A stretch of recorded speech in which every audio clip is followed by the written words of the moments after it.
3 दिन बाद मोर ट्रेन है, मैं घर जाता हूँ। ते मोला अकेला छोड़ के जात हस? अरे तोला कैसे अकेला छोड़ूं पगली, मैं तोरो बार टिकट कराऊँ और संग में तहूँ ला लेके जाऊँ। मैं नहीं जा सकता। काबर? ते जब तक मोर घर में हाथ मांगे बर नहीं आवे मैं तोर साथ नहीं जा सकता। वैसे भी ते मोर बर अनजान हस।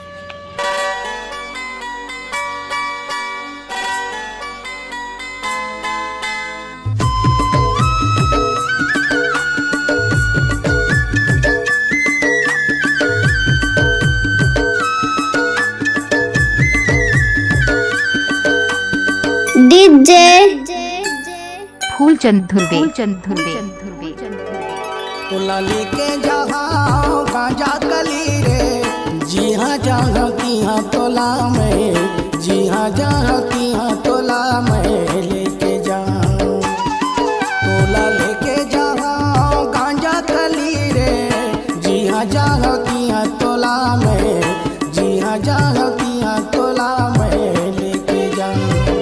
जी हाँ जहाँ की हाँ तोला में लेके जाऊँ। जी हाँ जहाँ की हाँ तोला में लेके जाऊँ। जी हाँ जहाँ की हाँ तोला में लेके जाऊँ। जी हाँ जहाँ की हाँ तोला में लेके जाऊँ।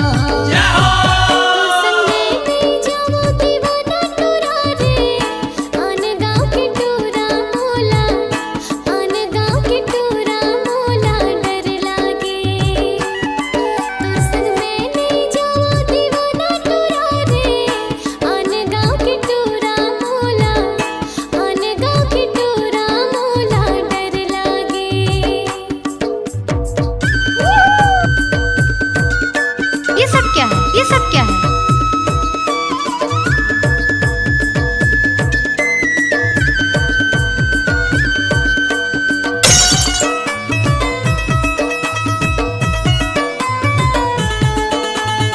I like it.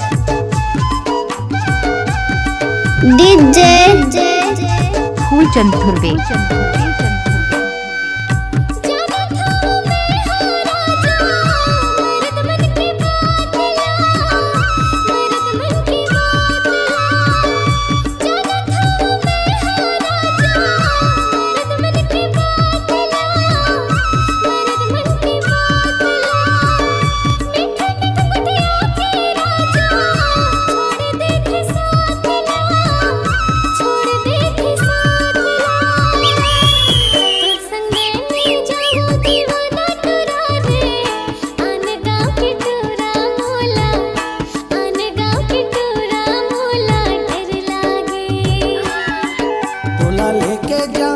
मिक्स बार फूलचंद धुर्वे